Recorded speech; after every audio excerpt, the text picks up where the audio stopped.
Hello everyone. So in this session we will discuss impulse turbine. So that is a Pelton wheel. Here we will discuss following topics. Those are introduction on Pelton wheel, components of Pelton wheel, working principle, velocity, triangle. So Pelton wheel turbine. So it is a tangential flow impulse turbine. The water strikes the bucket along the tangent of the runner. So here according to the flow, so it is tangential flow, and according to the energy available is the impulse, it is impulse turbine. So tangentially the jet of water is striking the vane tangentially, so it is a tangential flow. So since the energy available is only the kinetic energy, so that is it is called as a impulse turbine. So we will call Pelton wheel turbine as a tangential flow impulse turbine. So here the water will be striking the bucket along the tangent of the runner. The energy available at the inlet of the turbine is only kinetic energy. The pressure at the inlet and outlet of turbine is only the atmospheric pressure. So there will be no other pressure, only the atmospheric pressure will be available. This turbine is used only for the high heads and low flow. Whenever the heads available is high, then only we can use the Pelton wheel turbine. So let us go with the components of Pelton wheel turbine. So here we will have nozzle and flow regulating arrangement. So second one is a runner and bucket, third one is casing, and fourth one is a braking jet. So I will show the parts and I will explain detail in the next slide. So here you can see the nozzle and flow regulating arrangement. So that is here, and runner, and so this is a runner and buckets are attached to the periphery of this runner, and the cover that is called as casing, and the braking jet, so that is here near the right side, so that is called as braking jet or brake nozzle. So let us discuss each and every parts in brief. So let us go with the first part. So that is nozzle and flow regulating arrangement. So amount of water striking the bucket or vane of the runner is controlled by providing a spear in the nozzle as shown in the figure. The spear is conical shape which is operated either by hand, wheel, or automatically in an axial direction depending upon the size of unit. When the spear is pushed forward into the nozzle, the amount of water striking the runner is reduced. On the other hand, the spear is pushed back, the amount of water striking the runner increases. So you can see here the spear arrangement is there. So this is the nozzle. Here it is water is coming through this penstock.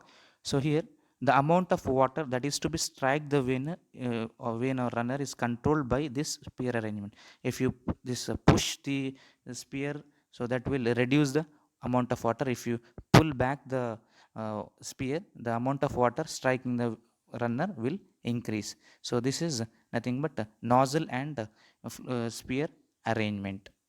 So we can control according to the amount of water required by using the spear. So here it is controlled by using either manually or automatically. So going with the second part, so that is bucket, runner with the bucket.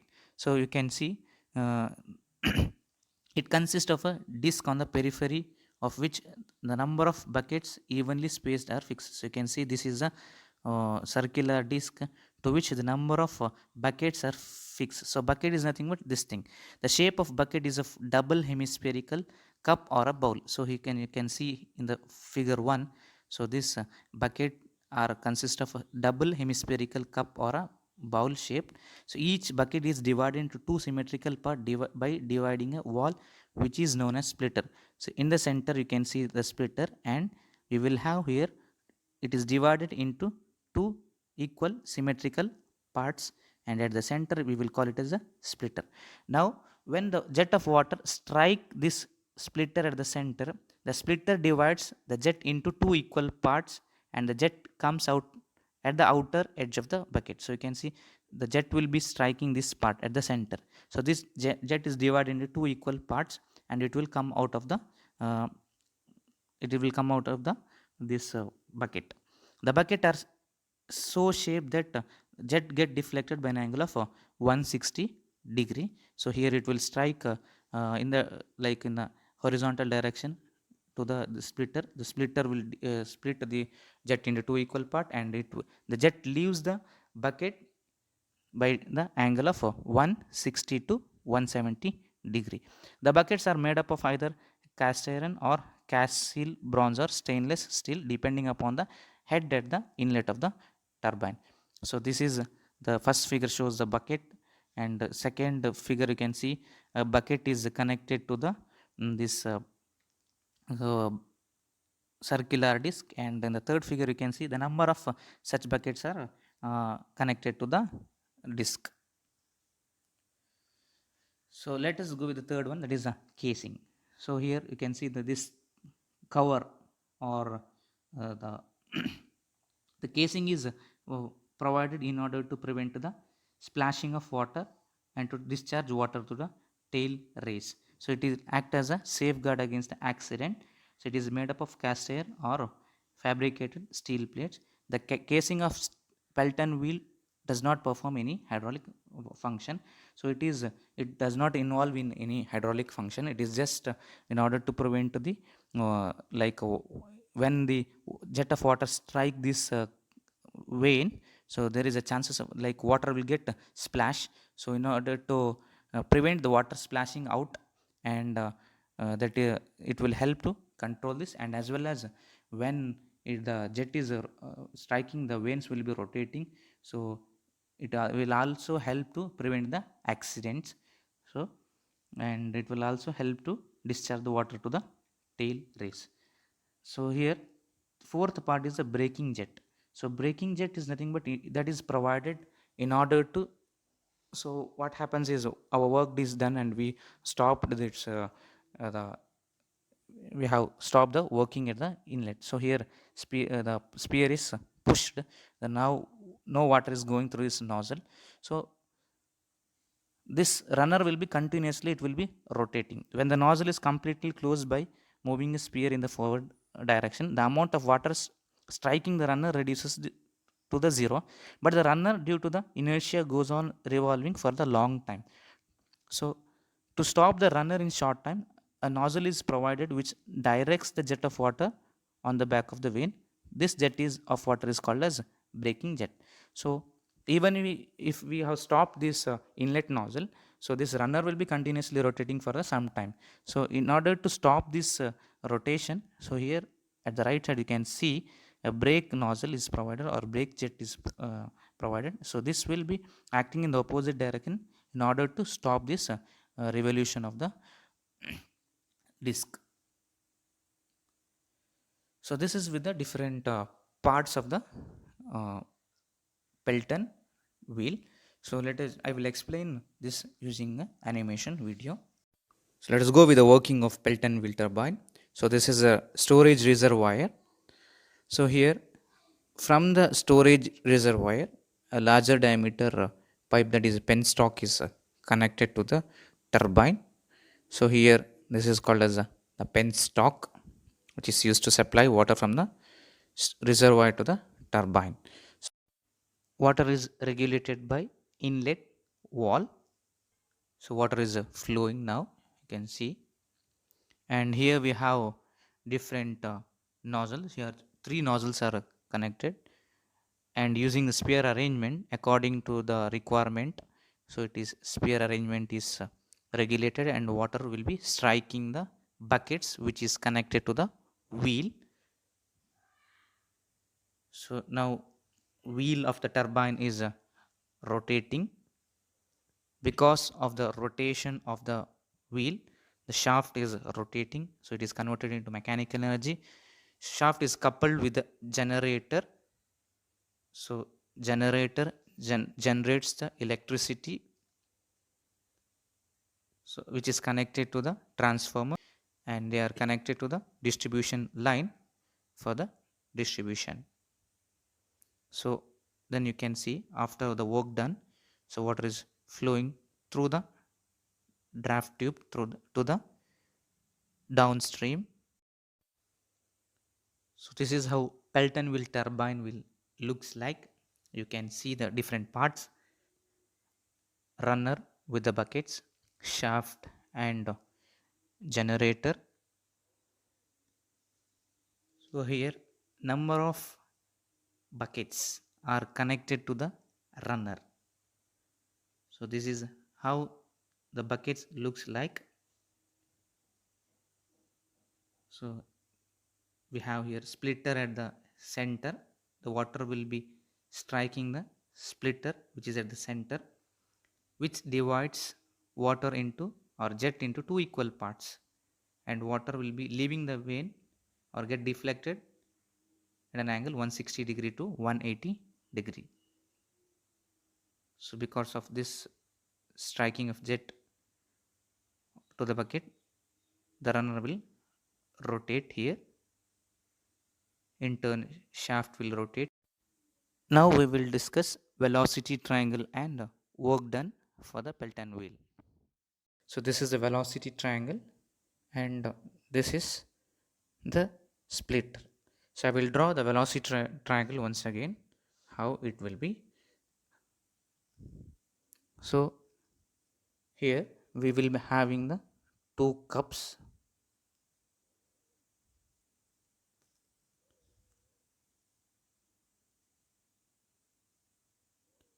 You can see the splitter at the center. So water will be striking this splitter. So it will be striking with a velocity v1, and this wheel will be moving with the velocity u. So this will be u1.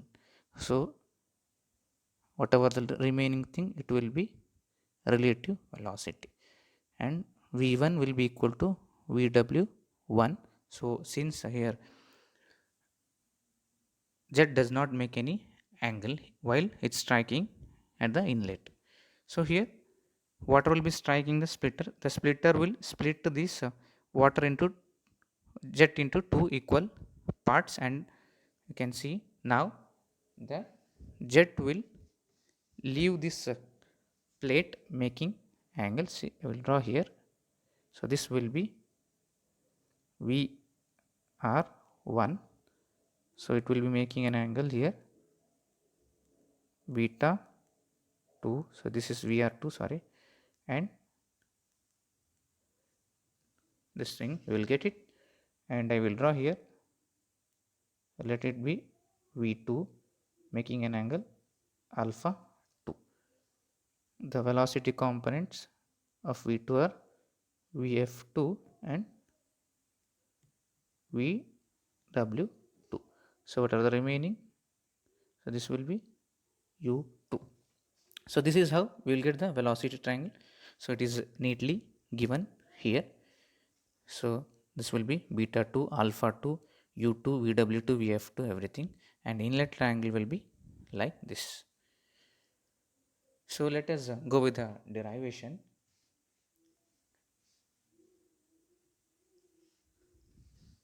So net head is equal to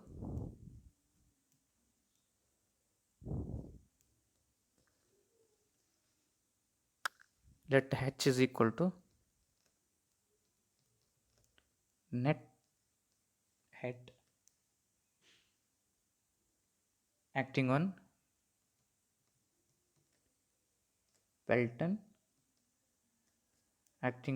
Pelton wheel.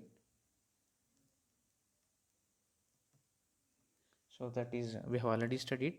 So that is we can take net head h is equal to gross head minus head loss due to friction. So head loss due to friction can be given by the equation 4 into f l v square divided by 2 into g into d, where f is equal to coefficient of friction, l is equal to length of pipe, v is equal to velocity, g is equal to acceleration due to gravity, and d is equal to diameter of the penstock. So let v1 is equal to velocity of jet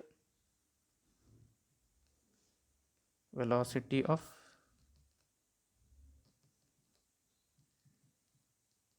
jet at inlet. So that can be calculated using formula rho 2g h. Let here inlet plate velocity and outlet plate velocity is nothing but velocity of wheel, so that will be same. So u is equal to u1 is equal to u2, so that is equal to velocity of wheel. So that is can be calculated using formula pi d n divided by 60, where d is the diameter of wheel and n is equal to rpm, that is the number of revolution.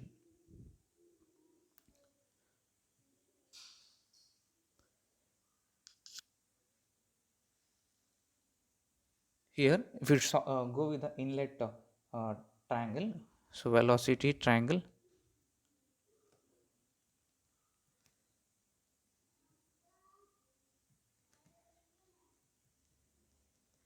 velocity trianglet inlet. So you can see here v1 is a velocity and v1 will be equal to vw1.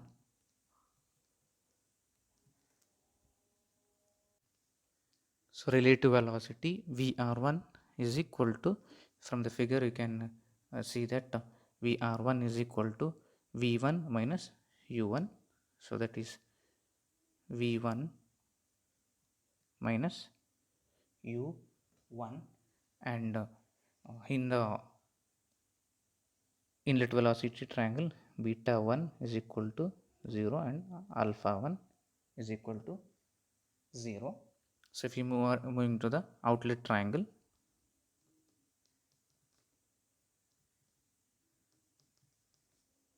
outlet velocity triangle, so we will assume the plate is smooth, so we can take it vr1 is equal to vr2. So we will have the equation for force exerted by jet in the direction of motion is given by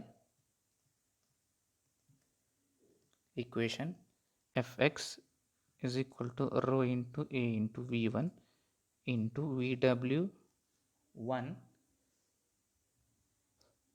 plus vw2. Now we will go with the case acute angle when that is alpha 2 is acute. So work done is equal to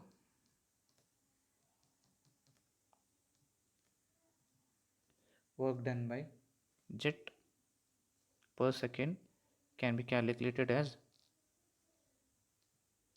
by using work done is equal to fx into u, where u is the velocity of wheel, so that is rho into a into v1 into vw1 plus vw2 into u.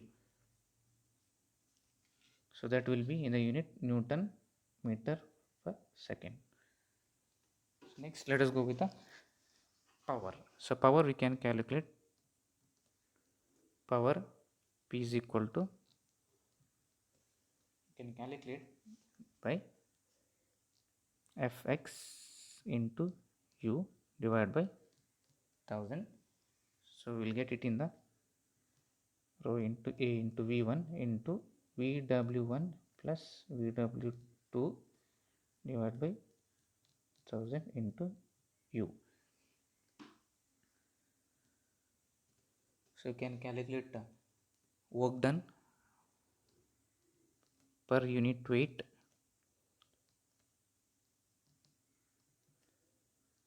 per unit weight of water striking per second, as that is equal to rho into a into v1 into vw1 plus vw2 into u. So since we are calculating for the per unit weight. So we have to divide it by rho into A into V1 into G. So this will get cancelled. So remaining is VW1 plus VW2 into U divided by G. So now let us go with the efficiency of the jet. So that is nothing but hydraulic efficiency. Efficiency of turbine. So that is hydraulic efficiency.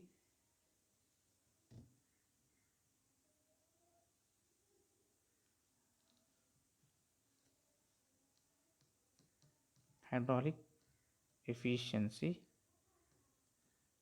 denoted by eta H is equal to output divided by input. Output is work done per second divided by input is kinetic energy per second. So work done per second. So now we have work done per second is equal to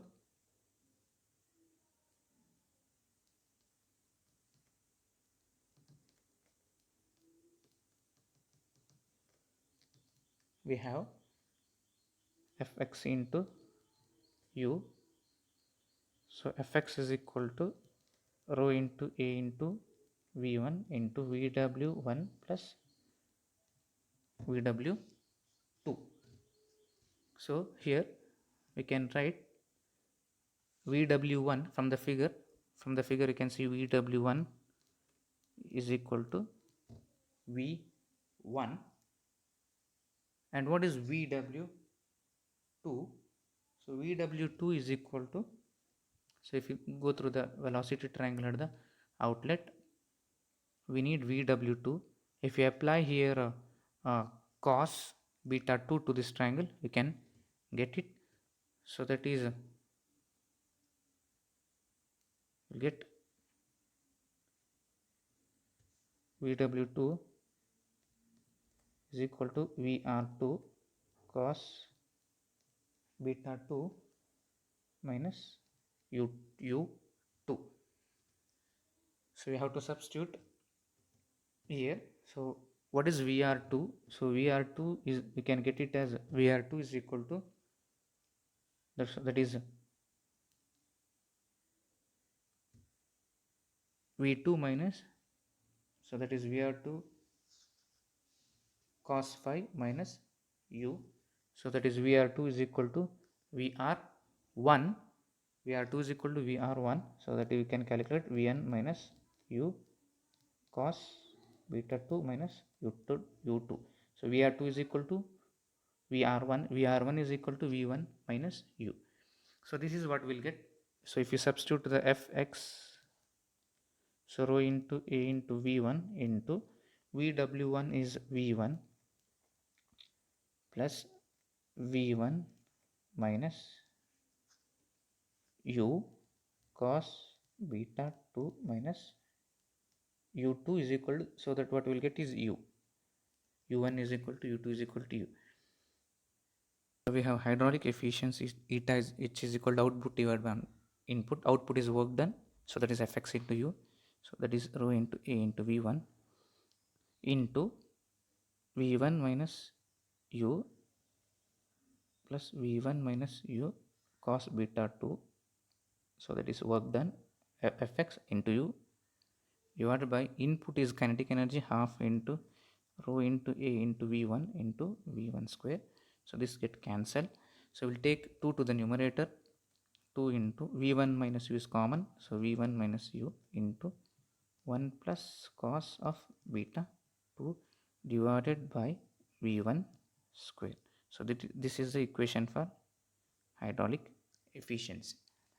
So what we will do is now we'll go with the condition for maximum efficiency.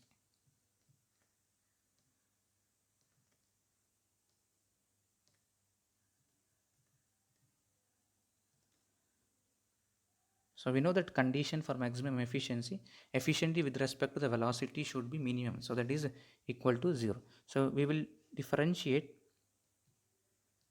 efficiency with respect to u. So that should be equal to minimum equal to 0. So here d by du of 2 into v1 minus u into 1 plus cos beta 2. So here into u is left here, into u divided by v1 square. So here what we will have is, we'll take the constant thing outside. So that is 2 is constant, 2 into v1 square is constant, 1 plus cos beta 2 is constant, into d by du of u into v1 minus u. So if you take all these things to the other side, that will be equal to 0. Differentiation of this thing with respect to u. So that is d by du of u into v1 minus u. So that should be equal to 0. So here we'll use the product rule. U into differentiation of v1 is 0 minus 1 plus v1 minus u into differentiation of u is 1. So that is equal to 0. So minus u plus v minus u. So that is equal to 0. v1 minus 2u is equal to 0. v1 is equal to 2u. So we'll substitute this to the equation of efficiency. So efficiency 2 into v1 is 2u minus u into 1 plus cos beta 2 into u divided by v1 square into u divided by v1 square. So that is 2u whole square. So we should solve it. Here 2 into 2u minus u is u into 1 plus cos beta 2 into u divided by 2 into u square is 4u square. So here 2 ones are 2 twos are is u and u square get cancelled. So here you will get eta h is equal to 1 plus cos beta 2 divided by 2 as a condition for maximum hydraulic efficiency. Thank you.